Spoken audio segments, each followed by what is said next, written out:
Good morning dear students, welcome to study with आकाश।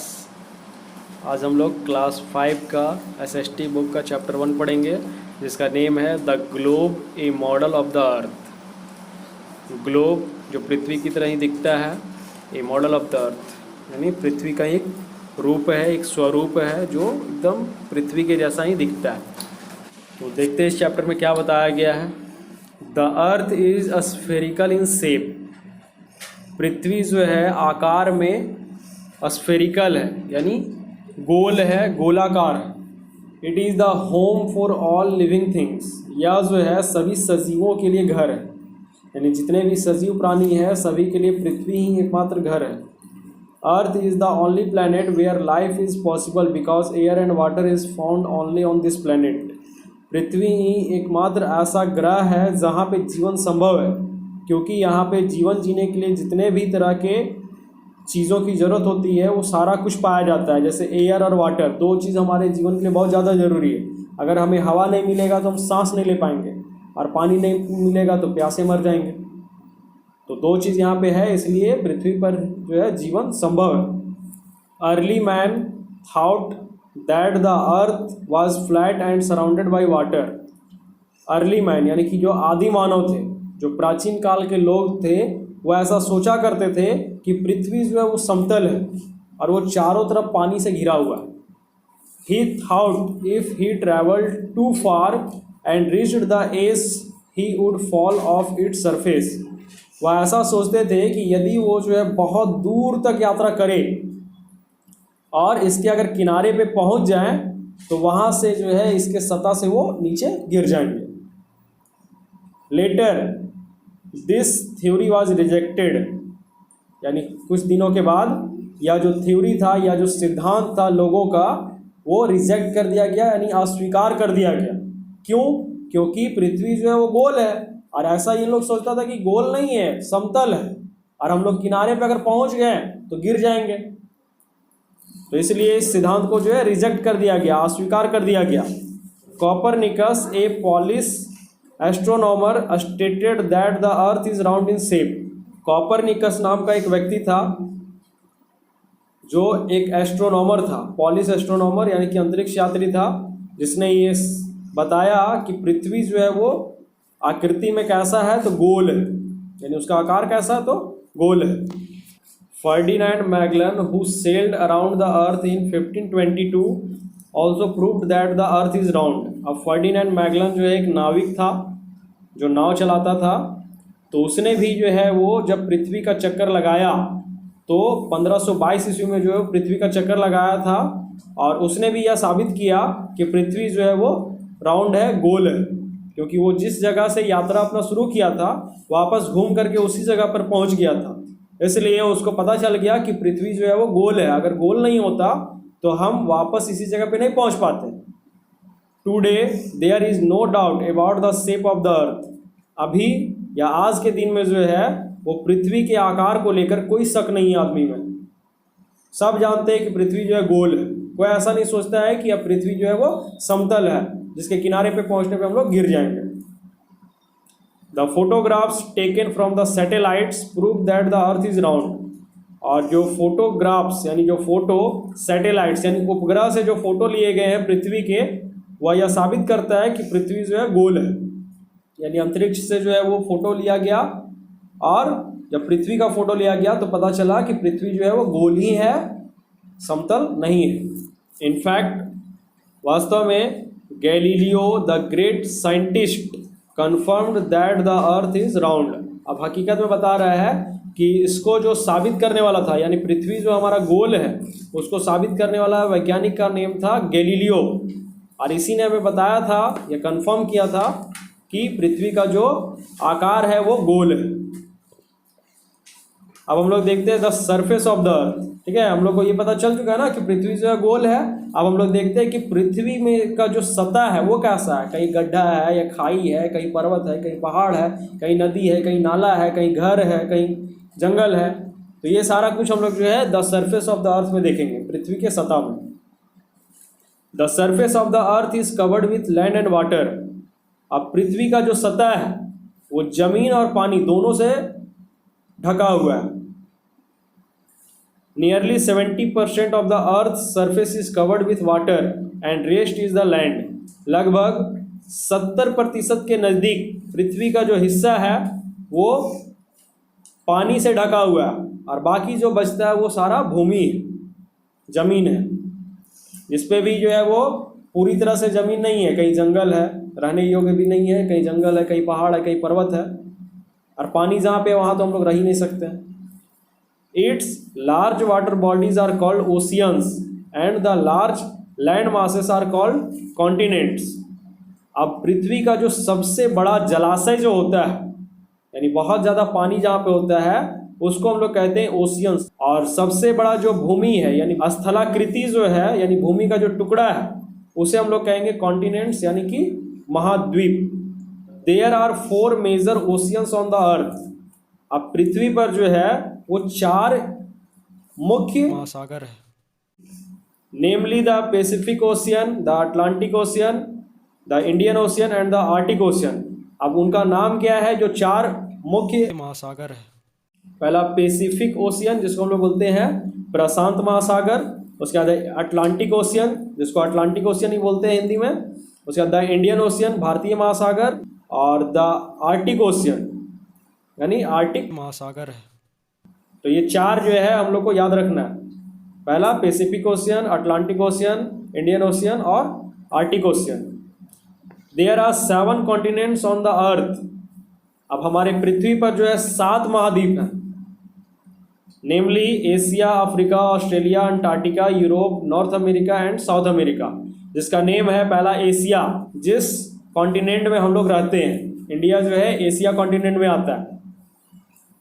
उसके बाद Africa है, ऑस्ट्रेलिया है, अंटार्कटिका है, यूरोप है, नॉर्थ अमेरिका का मतलब हो गया उत्तरी अमेरिका, और साउथ अमेरिका का मतलब हो गया दक्षिणी अमेरिका।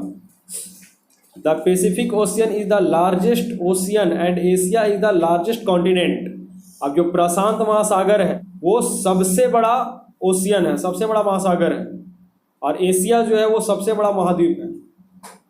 अगर कहीं क्वेश्चन पूछे कि which is the largest ocean in the world, तो पैसिफिक ओशियन, और which is the largest continent in the world, तो Asia. The surface of the land masses is not even. अब जो स्थलाकृति है पृथ्वी में, जो भूमि का टुकड़ा है, वो हर जगह पे समतल नहीं है। गड्ढा गुड्ढी, जंगल, नाला, नदी, पहाड़, पर्वत, ये सब है। Somewhere there are plains, mountains, plateaus and some are valleys. अब कुछ जगह पे क्या है, कहीं पे प्लेन बहुत समतल है यानी कि एकदम पूरा मैदानी इलाका है, तो कहीं पे पर्वत है, पहाड़ है, तो कहीं पे प्लेट्यूज का मतलब होता है पठार है, तो कहीं पे जो है वो वैलीज यानी कि घाटी है। Seas, gulfs, rivers, bays, lakes etc are found on the earth. Seas समुद्र, गल्फ्स खाड़ी, रिवर्स नदियाँ, बे का मतलब ये होता है खाड़ी, लेक्स झील, ये सभी पृथ्वी पर पाए जाते हैं। Due to the vast surface of the earth it becomes difficult to study the earth. और इतना विशाल सतह होने के कारण पृथ्वी का इसके बारे में अध्ययन करना जो है बहुत ज़्यादा कठिन हो सकता है, क्योंकि हम लोग जो है हर जगह का तो पता नहीं कर सकते, क्योंकि पृथ्वी छोटा सा थोड़ी ना है, एक गेंद के जैसा थोड़ी ना जिसको पकड़े और हम लोग देख लिए, बहुत बड़ा है। और इसका सरफेस जो है वो कहीं पर्वत है, कहीं पहाड़ है, कहीं घाटी है, कहीं पे पठार है, कहीं समुद्र है, कहीं महासागर है, तो इसलिए जो है इसका अध्ययन करना थोड़ा सा कठिन है। पूरा कठिन नहीं है लेकिन थोड़ा सा कठिन है। टू ओवरकम दिस डिफिकल्टी, अब इसी कठिनाई से जो है पार पाने के लिए man has made a model of the अर्थ। ठीक है, आदमी ने क्या किया, एक पृथ्वी का स्वरूप बना दिया, यानी पृथ्वी के जैसा दिखने वाला एक रूप बना दिया, विच इज़ कॉल्ड, जिसको कहा गया ग्लोब। ठीक है, पृथ्वी के जैसा दिखने वाला ही एक रूप बनाया जिसका नाम रख दिया globe. It can be called a man made model of the अर्थ, इसे हम लोग जो है वो मानव निर्मित पृथ्वी का एक स्वरूप भी कह सकते हैं। It shows the location of continents, countries, oceans, rivers, mountains etc in their estimated size and shape. अब जो मॉडल बनाया गया पृथ्वी के जैसा जिसका नाम रखा गया ग्लोब, तो उसका फ़ायदा क्या हुआ? तो इससे जो है हम क्या कर सकते हैं, तो कॉन्टिनेंट्स यानी जितने भी महाद्वीप है, कंट्रीज जितने भी देश है, ओशियन जितने भी महासागर हैं, रिवर्स जितने भी नदियां हैं, माउंटेन्स पर्वत है, सभी का जो है हम लोग आकार और आकृति देख सकते हैं। लेकिन वो पूरा हम लोग नहीं देख सकते, एक अंदाजा लगाया गया है, एक आकलन किया गया है कि ये जो है इतना से इतना बड़ा होगा। यानी हम लोग जो है ग्लोब में देखेंगे तो वो छोटा छोटा दिखेगा, लेकिन पूरा जो है हम लोग निकालेंगे किताब वगैरह में या फिर गूगल वगैरह करेंगे तो पता चलेगा कि इसका ऊंचाई कितना है, ये कितना लंबा है, कितना दूर तक फैला हुआ है, कौन से दिशा में, ये सारा पता चलेगा। लेकिन पृथ्वी में क्या कहाँ है उसका अंदाजा लगाने के लिए हम लोग जो है वो ग्लोब का मदद ले सकते हैं। ए globe represents land and water bodies in different colours. अब एक ग्लोब जो होता है, जो पृथ्वी के जैसा दिखने वाला ही रूप है, वो लैंड यानी कि ज़मीन जो है हमारा पृथ्वी का, और वाटर बॉडीज यानी जलाशय जो है उसको अलग अलग रंगों में दिखाता है। अगर वो एक ही रंग में दिखा देगा तो हमको ना जलाशय का पता चलेगा, और ना ही भूमि का पता चलेगा, ना ही जंगल का पता चलेगा, ना ही पहाड़ का पता चलेगा, ना ही पर्वत का पता चलेगा, किसी भी चीज़ का पता नहीं चलेगा। इसलिए उसको जब बनाया गया तो अलग अलग रंगों में उसको रखा गया। It represents oceans in blue colour. अब ग्लोब में हम लोग देखेंगे तो अगर हमें ब्लू कलर दिखाई देगा, यानी नीला रंग अगर दिखाई दे रहा है, तो वो किसको दिखा रहा है? तो वो महासागर को दिखा रहा है, यानी जो जलाशय है जिसमें पानी बहुत ज़्यादा भरा हुआ है उसको दिखा रहा है blue colour. It represent countries in different colours so that they can be identified easily. और इस ग्लोब में जो कंट्रीज यानी अलग अलग जो देश हैं उनको भी अलग अलग रंगों में दिखाया गया, वरना पता ही नहीं चलेगा कि कहाँ इंडिया है, कहाँ अमेरिका है, कहाँ ऑस्ट्रेलिया है। इसलिए उसको अलग अलग रंगों में दिखाया गया, जिससे हम उसी को आसानी से पहचान सकते हैं कि ये हमारा इंडिया है, ये हमारा पाकिस्तान है, ये हमारा चाइना है, ये हमारा भूटान है। We can see which countries are smaller and which are bigger. और इसकी मदद से हम लोग ये देख सकते हैं कि कौन सा देश बड़ा है और कौन सा देश छोटा है। ठीक है, अगर मान लो ग्लोब हम लोग देख रहे हैं तो उसमें ये पता चल सकता है ना कि कौन सा देश बड़ा है और कौन सा छोटा है, क्योंकि उसका जो जितना भी इंडिया है मान लो वो फैला हुआ है जितना दूर तक, तो उसका कलर अलग है।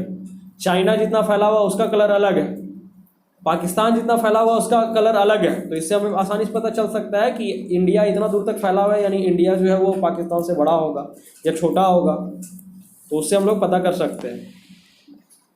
We can also see which countries are our neighbouring countries and which are on the extreme sides of the earth. और इसकी मदद से हम लोग ये भी देख सकते हैं कि कौन सा देश हमारा पड़ोसी देश है।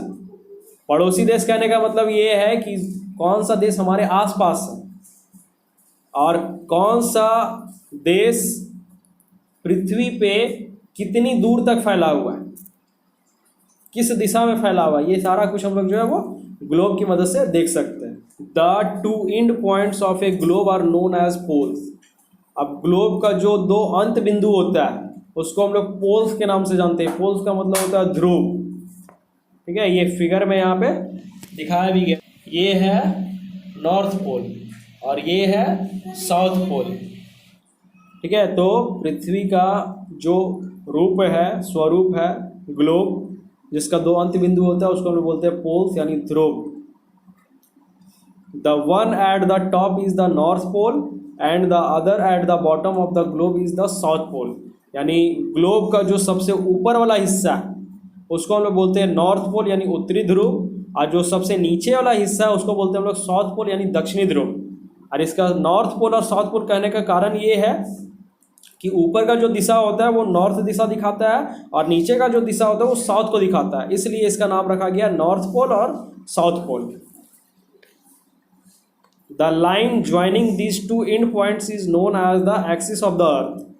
अब ये जो दो अंत बिंदु है इनको जोड़ने वाली रेखा को एक्सिस ऑफ द अर्थ यानी कि पृथ्वी का अक्ष के रूप में जाना जाता है। यानी कि वहाँ से जो नॉर्थ पोल है उसको लेकर के अगर वो जोड़ा है साउथ पोल तक तो वो है एक्सिस ऑफ द अर्थ यानी पृथ्वी का अक्ष, जिस पर वो घूमता है, रोटेट करता है। It is an imaginary line, और यह जो एक काल्पनिक रेखा है, ठीक है, ये कभी हम लोग को दिखेगा नहीं, ये सिर्फ कल्पना किया गया है कि इस नॉर्थ पोल से साउथ पोल एक रेखा गुजरा है जो पृथ्वी का एक्सेस कहलाता है। और वो कैसा लाइन है? तो इमेजिनरी लाइन है, काल्पनिक रेखा है, जिसको कल्पना किया गया, दिमाग में सोचा गया, मान लिया गया है कि एक रेखा वहाँ से नॉर्थ पोल से साउथ पोल तक गुजरा है। If we look at the globe carefully, यदि हम लोग जो है वो ग्लोब को सावधानीपूर्वक देखते हैं, we see a horizontal circular line drawn exactly in the middle of the two poles. अब हम लोग जो है अगर ध्यान से ग्लोब को देखेंगे, सावधानीपूर्वक अगर देखेंगे, तो हम लोग को जो है एक हॉरिजेंटल सर्कुलर लाइन, हॉरिजेंटल का मतलब होता है तो हॉरिजेंटल सर्कुलर लाइन, यानी कि जो क्षैतिज, सर्कुलर का मतलब हो गया वृत्तीय रेखा, यानी गोल गोल घुमा हुआ दिखेगा, जो कहाँ है? तो ये दो जो पोल्स है, यानी नॉर्थ पोल और साउथ पोल, इसके बीच हमें दिखाई देगा। अगर हम लोग ध्यान से देखें तो this line is called the equator, और इसी रेखा को जो है नाम दिया गया इक्वेटर, यानी विषुवत रेखा जिसको बोलते हैं, जो पृथ्वी के बीचों बीच से गुजरता है। It is the largest possible circle which can be drawn around the earth, और यही जो है सबसे बड़ा संभावित सर्कल यानी वृत्त है जो पृथ्वी पे खींचा जा सकता है या पृथ्वी के चारों ओर बनता है। The lines that run parallel to the equator from east to west direction are called latitudes और पैरेलल्स ऑफ लैटिट्यूड्स।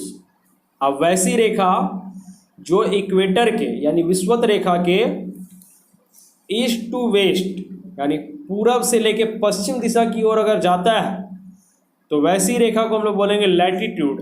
लैटिट्यूड कहने का मतलब अक्षांश, या फिर पैरेलल ऑफ लैटिट्यूड्स कह सकते हैं, जो पूरब से पश्चिम दिशा की ओर जाएगा, और वो इक्वेटर के पैरेलल, पैरेलल का मतलब होता है जो किसी को टच नहीं करता, यानी बराबर दूरी लेकर के अगर जा रहा है वो, और पूरब से पश्चिम दिशा की ओर जा रहा है, तो उसको हम लोग बोलेंगे लैटिट्यूड्स, अक्षांश, या फिर पैरेलल्स ऑफ लैटिट्यूड्स भी कह सकते हैं।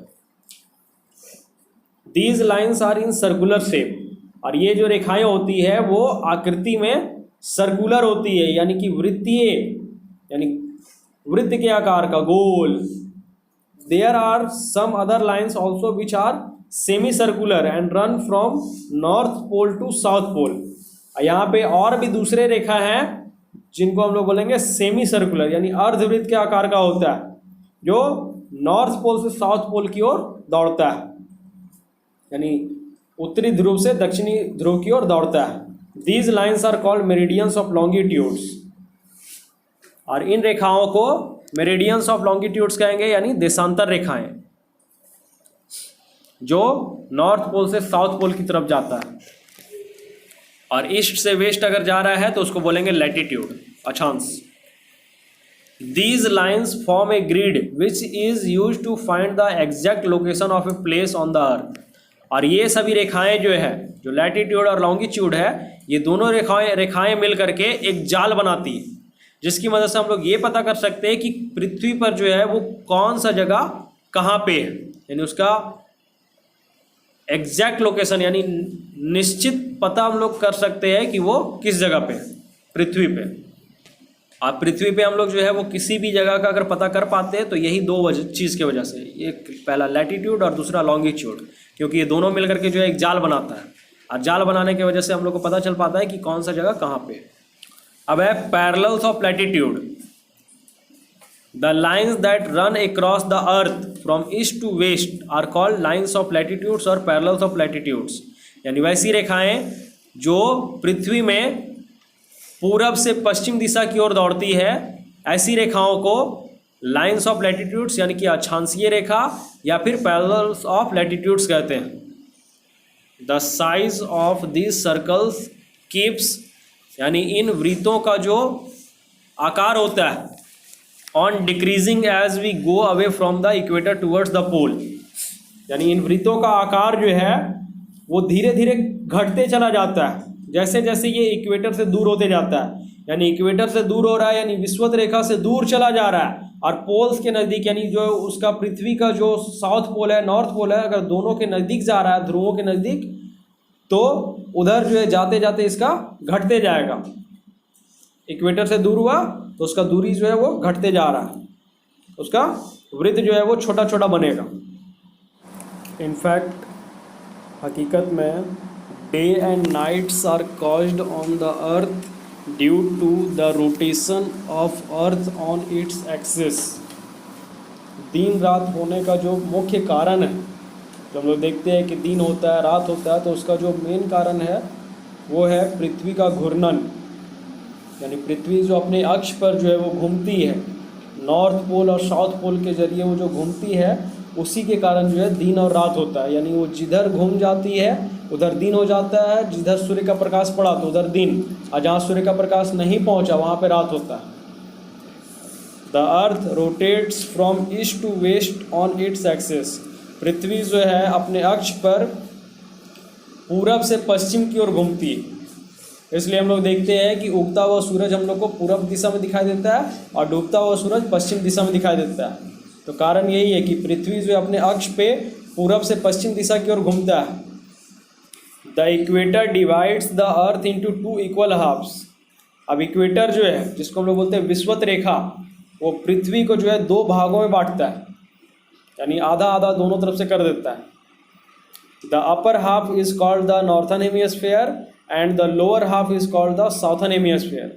यानी जो ऊपर का जो होता है आधा हिस्सा वो कहलाता है नॉर्थन हेमिस्फीयर, यानी कि जो उत्तर की दिशा में है वो कहलाएगा उत्तरी गोलार्ध। हेमिस्फीयर का मतलब होता है गोलार्ध, यानी गोले का आधा, क्योंकि पृथ्वी क्या एक गोला है और गोले का आधा हुआ तो वो हो गया गोलार्ध। तो नॉर्थन हेमिस्फीयर ऊपर वाले हिस्से को कहेंगे नॉर्थ दिशा की ओर, और नीचे वाला जो हिस्सा है जो साउथ की ओर आता है, दक्षिण की ओर, उसको बोलेंगे साउथर्न हेमिस्फीयर यानी दक्षिणी गोलार्ध। The equator represents the 0 degree latitude. अब इक्वेटर जो है विषुवत रेखा वो 0 डिग्री अक्षांश को दिखाता है। All the other latitudes are parallel to the equator.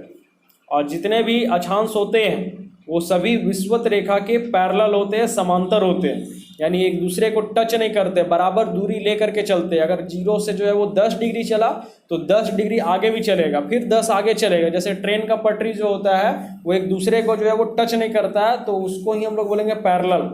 तो उसी तरह से यहाँ भी जो लैटिट्यूड होता है, जो अक्षांश होता है, वो इक्वेटर से सारा पैरेलल होता है, सारा का सारा समांतर होता है। They become shorter as they move away from the equator towards the pole. ये जो अक्षांश होता है वो जैसे जैसे इक्वेटर से दूर होता जाता है और नॉर्थ पोल या साउथ पोल के नज़दीक जाता है, ध्रुव के नज़दीक जाते जाते क्या होता है, वो धीरे धीरे छोटा होते जाता है। क्योंकि वो जो है क्या है, पृथ्वी एक गोल है, और गोला में जो है गोला गोला गोला बनते बनते जो है वो लास्ट में जब ध्रुव तक पहुँचेगा तो वो छोटा गोला हो जाएगा। All the parallels are numbered from the equator. सभी इक्वेटर यानी विषुवत रेखा से बराबर समांतर पे होते हैं, यानी सब जो है लंबाई जो होता है सबका एक होता है। यानी कि अगर वो विषुवत रेखा से 10 डिग्री पे है तो उसके आगे भी वो जो है और ज़्यादा उतना ही डिग्री पे रहेगा, यानी समांतर रहेगा बराबर। The parallels in the northern hemisphere are labelled as N and are called north latitudes. अब जो पैरेलल्स यानी जो समांतर जो अक्षांश होते हैं वो अगर उत्तरी गोलार्ध की तरफ आते हैं तो उसको एन से जो है दर्शाया जाता है, और एन का मतलब होता है नॉर्थ लैटिट्यूड्स, मतलब उत्तरी अक्षांश। ठीक है, जो उत्तर दिशा में अगर होता है, जो उत्तरी गोलार्ध में पाया जाता है, उसको हम लोग बोलते हैं उत्तरी अक्षांश। The parallels in the southern hemisphere are labelled as S and are called south latitudes. और जो अक्षांश दक्षिण दिशा की ओर होते हैं, दक्षिण गोलार्ध की तरफ होते हैं, उसको हम लोग एस से दिखाते हैं। उसका मतलब होता है साउथ लैटिट्यूड्स, मतलब दक्षिणी अक्षांश। अब नंबरिंग द पैरेलल्स यानी समांतर जो है अक्षांश जो है उसका नंबरिंग कैसे करेंगे हम लोग। To number the parallels we mark the equator at 0 degree. अब पैरेलल्स यानी अक्षांश का संख्या पता करने के लिए हम लोग क्या करते हैं, तो विषुवत रेखा को 0 डिग्री से मार्क करते हैं, निशान देते हैं। The north pole is marked as 90 degree north and the south pole 90 degree south. जो उत्तरी ध्रुव होता है उसको हम लोग 90 डिग्री नॉर्थ से जो है वो दिखाते हैं, और जो दक्षिणी ध्रुव होता है उसको 90 डिग्री साउथ से दिखाते हैं। There are 90 lines of latitude above the equator and 90 lines of latitudes below the equator. अब विषुवत रेखा के ऊपर जो है 90 अक्षांशीय रेखा होते हैं और इक्वेटर यानी विषुवत रेखा के नीचे 90 अक्षांशीय रेखा होते हैं, यानी ऊपर भी जो है 90 होगा, नीचे भी 90 होगा। These lines are marked 0 degree to 90 degree north and 0 degree to 90 degree south respectively। अब इन रेखाओं को जो है वो 0 से लेकर 90 डिग्री उत्तर की ओर और 0 से लेकर 90 डिग्री दक्षिण की ओर दिखाया जाता है। There are some specific parallels, और कुछ जो है वो खास पैरेलल्स हैं, समांतर हैं।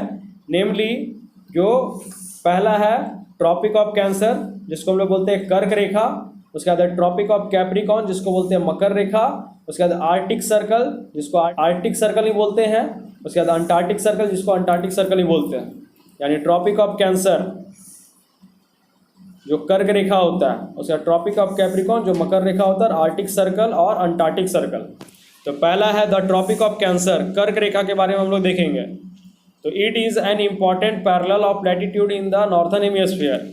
यह जो है उत्तरी गोलार्ध में सबसे महत्वपूर्ण समांतर अक्षांश होता है। It lies at a distance of 23.5 degree north from the equator. और जो कर्क रेखा जो होता है उत्तरी गोलार्ध की तरफ 23.5 डिग्री नॉर्थ में स्थित होता है, यानी अपना विषुवत रेखा से 23.5 डिग्री ऊपर पर जो होता है वो होता है ट्रॉपिक ऑफ कैंसर यानी कर्क रेखा। और किस दिशा में? तो उत्तर की दिशा में, यानी उत्तरी गोलार्ध की तरफ जो है वो कर्क रेखा पाया जाता है और 23.5 डिग्री पे। दूसरा है द ट्रॉपिक ऑफ कैप्रिकॉर्न जिसको बोलते हैं मकर रेखा। It is in the southern hemisphere. यह जो है दक्षिणी गोलार्ध में होता है, यानी ऊपर में जो है होता है ट्रॉपिक ऑफ कैंसर और नीचे होता है tropic of Capricorn. It lies at a distance of 23.5 degree south from the equator. और जिस तरह से कर्क रेखा जो है विषुवत रेखा से 23.5 डिग्री नॉर्थ की तरफ होता है, उसी तरह से जो है वो मकर रेखा दक्षिणी गोलार्ध की तरफ विषुवत रेखा से 23.5 डिग्री पे होता है, 23.5 डिग्री साउथ पे होता है। In fact tropic of Cancer divides the country रफली इनटू 2 पार्ट्स। अब जो ट्रॉपिक ऑफ कैंसर होता है जिसको हम लोग बोलते हैं कर्क रेखा, वो किसी भी देश को 2 भागों में बांटता है, north India and south India. यानी हमारे भारत को जो है वो 2 भागों में बांटता है, जिसमें पहला है नॉर्थ इंडिया यानी उत्तरी भारत और दूसरा है साउथ इंडिया यानी दक्षिणी भारत। और इसको बांटने वाला काम कौन कर रहा है? तो कर्क रेखा, Tropic of Cancer. It passes through middle of India. और कर्क रेखा जो है हमारे भारत के मध्य से होकर के गुजरती है, बीच से होकर के गुजरती है, इसलिए जो है ये 2 भाग में हमारे भारत को बांट देता है, एक उत्तरी भारत और दूसरा दक्षिणी भारत। अब अगला है the Arctic circle. The Arctic circle lies at 66.5 degree north from the equator. Arctic circle जो होता है वो विषुवत रेखा से 66.5 डिग्री उत्तर की ओर स्थित होता है। The Antarctic circle. The Antarctic circle lies at 66.5 degree south from the equator. और अंटार्कटिक सर्कल जो होता है वो दक्षिण दिशा की ओर विषुवत रेखा से 66.5 डिग्री पे स्थित होता है। ठीक है, ये हमें याद रखना है कि ट्रॉपिक ऑफ कैंसर जो होता है वो उत्तर दिशा की ओर होता है, 23.5 डिग्री पे होता है। और ट्रॉपिक ऑफ कैप्रिकॉर्न जो होता है वो 23.5 डिग्री पे होता है, लेकिन वो दक्षिण दिशा में होता है। उसके बाद आर्टिक सर्कल जो होता है वो इक्वेटर से 66.5 डिग्री नॉर्थ की ओर होता है, यानी उत्तर दिशा की ओर होता है। और अंटार्कटिक सर्कल जो होता है वो साउथ दिशा यानी दक्षिण दिशा की ओर होता है, विषुवत रेखा से 66.5 डिग्री दूर पर होता है। अब है लाइन्स ऑफ लॉन्गिट्यूड यानी देशांतर की रेखाएं। The lines of longitude are the semi circles running from the north pole to the south pole. यानी जो देशांतर रेखाएं होती हैं वो सेमी सर्कल्स होती है, यानी अर्धवृत्त होती हैं, जो नॉर्थ पोल से साउथ पोल की ओर दौड़ती हैं, उत्तरी ध्रुव से दक्षिणी ध्रुव की ओर दौड़ते हैं। They are also known as meridians, और इनको हम लोग जो है मेरिडियंस के भी नाम से जानते हैं। तो लाइन्स ऑफ लॉन्गिट्यूड को जो है वो देशांतर रेखा भी कहते हैं या फिर मध्याह्न भी कहते हैं। All meridians have equal lengths, सभी जो देशांतर रेखाएं होती हैं वो बराबर लंबाई की होती हैं। The number of meridians in all is 360, और जो मेरिडियंस यानी कि देशांतर रेखा का जो संख्या होता है वो कुल मिलाकर के 360 होता है। ठीक है, देशांतर रेखा का संख्या जो है कितना होता है, तो 360 होता है। Since all the meridians are equal in length, चूँकि सभी जो देशांतर रेखाएं होती है वो लंबाई में बराबर होती है। So one a specific meridian had to be chosen to number them, इसलिए एक खास देशांतर रेखा को जो है वो संख्या बताने के लिए चुना जाता है। इन 1884 में all the countries of the world unanimously decided that all meridians pass through the Greenwich near London in UK, hence that would be considered the starting line। अब एक खास जो है देशांतर रेखा को चुना गया। 1884 ईस्वी में दुनिया के जितने भी देश थे सबकी सर्वसम्मति से यह निश्चय लिया गया कि जितने भी मेरिडियंस हैं यानी देशांतर रेखाएं हैं सब जो है वो ग्रीनविच नियर लंदन यानी लंदन के नज़दीक जो है ग्रीनविच है जो यूके यानी यूनाइटेड किंगडम से होकर के गुजरता है। इसलिए सब लोगों ने ये निश्चय किया कि उसे ही जो है स्टार्टिंग लाइन के रूप में माना जाएगा, यानी कि हमारा जो भारत है या फिर कोई भी देश है तो उसका जो स्टार्टिंग लाइन होगा यानी शुरुआती रेखा जो होगा वो ग्रीनविच ही होगा जो लंदन के नज़दीक है। और ये फैसला जो है 1884 ईस्वी में सभी देशों की सर्वसम्मति से लिया गया था। This line is called the prime meridian और Greenwich meridian and is numbered as 0 degree, और इस रेखा का नाम रखा गया प्राइम मेरिडियन। प्राइम मेरिडियन का मतलब होता है मुख्य देशांतर रेखा या फिर ग्रीनविच मेरिडियन यानी कि ग्रीनविच देशांतर रेखा, और जिसका नंबर जो रखा गया यानी कि संख्या रखा गया 0 degree. All other longitudes are numbered starting with the 0 degree of the prime meridian and are followed by E और W। और सभी जितने भी देशांतर रेखाएं हैं सब जो है यही 0 डिग्री से स्टार्ट होते हैं, इन्हीं से शुरुआत होता है और इसी मध्य देशांतर रेखा के द्वारा जो है वो फॉलो किए जाते हैं, और जिसको हम लोग जो है वो ईस्ट और वेस्ट के नाम से दिखाते हैं। This prime meridian divides the world into 2 hemispheres just like the equator। और ये जो प्राइम मेरिडियन है जो मुख्य देशांतर रेखा है वो भी पूरी दुनिया को 2 हेमिस्फीयर का मतलब होता है गोलार्ध यानी गोले का आधा, 2 गोलों में बांटता है। जैसे इक्वेटर जो है वो 2 गोले में बांट रहा था विषुवत रेखा, उसी तरह से जो है वो प्राइम मेरिडियन भी जो है पूरी दुनिया को 2 भागों में बांटता है। The area between 0 degree and 180 degree is the area between 0 degree and 180 degree east is called the eastern hemisphere। अब वह क्षेत्र जो 0 डिग्री और 180 डिग्री पूरब की ओर आता है उसको हम लोग बोलते हैं ईस्टर्न हेमिस्फीयर यानी कि पूर्वी गोलार्ध। And between 0 degree and 10 degree west is called the western hemisphere, और जो 0 डिग्री से 10 डिग्री पश्चिम की ओर आता है उसको हम लोग बोलते हैं वेस्टर्न हेमिस्फीयर मतलब पश्चिमी गोलार्ध। अब है locating places on A map. Map का मतलब होता है मानचित्र। अब मानचित्र पे जो है किसी भी जगह को कैसे दिखाया जाता है, कैसे पता किया जाता है। The latitudes and longitudes are used to locate a place on the map. अक्षांश और देशांतर का जो है वो उपयोग किया जाता है मानचित्र में किसी भी जगह को दिखाने के लिए। ठीक है, अक्षांश और देशांतर की मदद से हम लोग किसी भी जगह को मानचित्र पर दिखा सकते हैं। These lines form a grid by intersecting each other at a right angle. और ये रेखाएं जो होती है अक्षांश और देशांतर दोनों जो है एक दूसरे को जाल बना करके प्रतिच्छेद करती है, एक दूसरे को काटती है, जिसके वजह से जब ये एक दूसरे को काटती है तो वहाँ पे राइट एंगल बनता है यानी समकोण बनता है जो 90 डिग्री का होता है। To locate a place on the map we should know the point of intersection of these 2 lines. अब किसी भी जगह को मानचित्र पे दिखाने के लिए हमें ये चीज़ का जानना बहुत ज़रूरी है कि वो दो रेखाएं जो है वो किस बिंदु पर काट रही है। जब हमें पता चल जाएगा कि ये दो रेखाएं इस बिंदु पर काट रही है तो हम लोग आसानी से उस जगह का पता लगा सकते हैं मानचित्र के माध्यम से। For example, if we are told the latitudes and longitudes of a place, उदाहरण के लिए यदि हम कहते हैं कि अक्षांश और देशांतर जो है वो एक जगह है, we can easily find the location of that place on map as well as on the globe. और हम लोग जो है अगर इस तरह से पता कर सकते हैं कि अक्षांश और देशांतर जो है दोनों किसी एक बिंदु पे काटा है और वह जगह जो है, तो हम लोग आसानी से उस लोकेशन का यानी उस जगह का जो है पता कर सकते हैं मानचित्र पे या फिर ग्लोब पे भी कर सकते हैं। The longitude of Delhi is 77 degree east and parallel is 28 degree north. अब जो लॉन्गिट्यूड है दिल्ली का, देशांतर जो है वो 77 डिग्री ईस्ट है यानी पूरब, और 28 डिग्री नॉर्थ यानी कि उत्तर।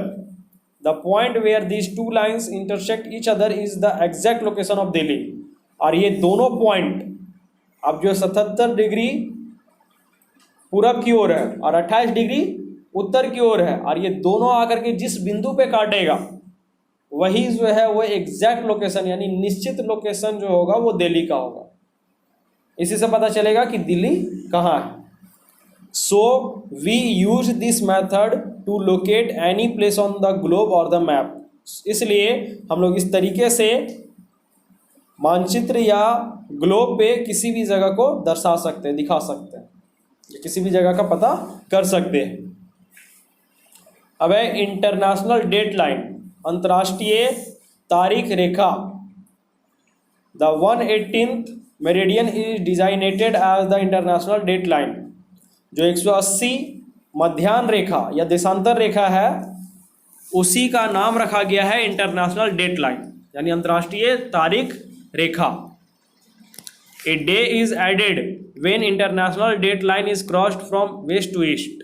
अब ये जो इंटरनेशनल डेट लाइन है, अंतर्राष्ट्रीय तारीख रेखा जो है, उसमें एक दिन को जोड़ा जाता है। कब? जब वह रेखा जो है वो पश्चिम से पूरब की ओर गुजरता है। It means if it is Sunday on the American side, it will be Monday on the Asiatic side. इसका मतलब ये हुआ कि अगर अमेरिका की तरफ जो है वो संडे है तो एशिया की तरफ जो होगा वो मंडे होगा, सोमवार होगा। Similarly we drop a day when we cross it from east to west. इसी प्रकार हम लोग एक दिन और छोड़ सकते हैं जब ये इंटरनेशनल डेट लाइन जो है वो पूरब से पश्चिम की ओर जाएगा। अगर पश्चिम से पूरब की ओर जा रहा था तो एक दिन जो है वो आगे पीछे हो रहा है, उसी तरह जब वो पूरब से पश्चिम की ओर जाएगा तो भी एक दिन आगे पीछे होगा। So correction of dates is necessary. इसलिए तारीख का जो है करेक्शन यानी सही करना जो है बहुत ज़रूरी है। When we cross the international date line, जब हम लोग अंतर्राष्ट्रीय तारीख रेखा से गुजरते हैं तो तारीख का जो है वो सही करना बहुत ज़रूरी है। In fact the 118th meridian the international date line is located entirely in the ocean. अब जो 180 मध्याह्न रेखा या देशांतर रेखा जिसको हम लोग जो बोल रहे हैं अंतर्राष्ट्रीय तारीख रेखा, ये पूरी तरह से महासागर में स्थित है। यानी इसकी स्थिति कहाँ है? तो महासागर में।